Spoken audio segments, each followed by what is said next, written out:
ಅಥವಾ ಮೆಕ್ಕೆಜೋಳದ ವಿಷಯ ಇರ್ಬೋದು, ಈ ವಿಚಾರಗಳನ್ನು ರೈತರಿಗೆ ನಮ್ಮ ಸರ್ಕಾರ ಯಾವಾಗಲೂ ಕೂಡ ರೈತರ ಪರ ಇರ್ತದೆ. ನಾನು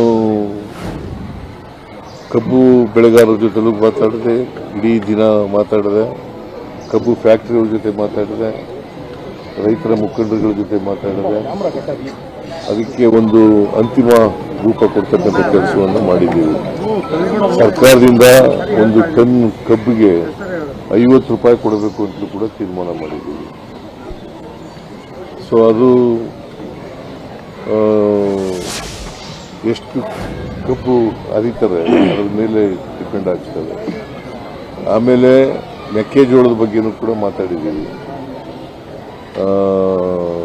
ಡಿಸ್ಟಿಲರಿ ಓನರ್ಸ್ಗಳ ಜೊತೆ ಮಾತಾಡಿದ್ದೀವಿ. ಜೊತೆಗೆ ಪೌಲ್ಟ್ರಿ ಫಾರ್ಮರ್ಸು ಅವ್ರ ಜೊತೆಲೂ ಕೂಡ ಮಾತಾಡಿದ್ದೀವಿ. ಸೊ ಮೆಕ್ಕೆಜೋಳ ಇವತ್ತು MSP ನಿಗದಿ ಮಾಡಿರ್ತಕ್ಕಂಥದ್ದು ಕೇಂದ್ರ ಸರ್ಕಾರ 2400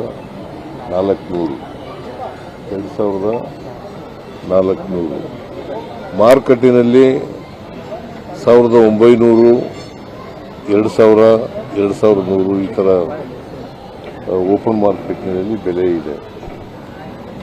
ಸೊ ಅದರಿಂದ ರೈತರಿಗೆ MSP ದರದಲ್ಲಿ ಕೊಡಲಿಕ್ಕೆ ನಾವು ಡಿಸ್ಟಿಲರಿ ಓನರ್ಸ್ನ ಒಪ್ಪಿಸಿದ್ದೀವಿ ಕೊಂಡ್ಕೊಳ್ಳಲಿಕ್ಕೆ. ಯಾಕಂದ್ರೆ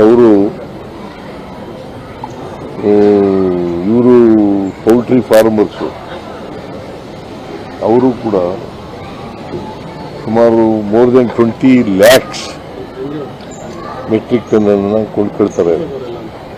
ಯಾಕಂತಾರೆ MSP ಕೇಂದ್ರ ಸರ್ಕಾರ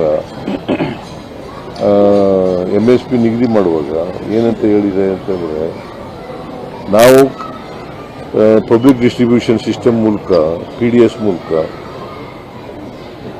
ಇಲ್ಲಿ ಉಪಯೋಗಿಸೋಕ್ಕಾಗಲ್ಲ. ಯಾಕಂತಂದರೆ ಅವರು ಉಪಯೋಗಿಸಿ ಅಂತ ಹೇಳ್ತಾರೆ, ಇಲ್ಲಿ ಉಪಯೋಗಿಸೋಕ್ಕಾಗೋದಿಲ್ಲ ನಾವು PDS ಮೂಲಕ. ಸೊ ಅದಕ್ಕೋಸ್ಕರ MSP ನಿಗದಿ ಮಾಡಿರೋದು ಅವರು. ನಾವು ಈ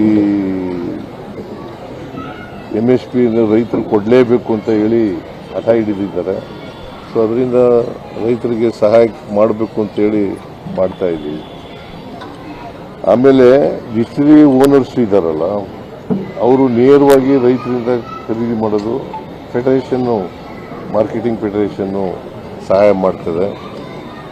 ಆಮೇಲೆ ಪೌಲ್ಟ್ರಿ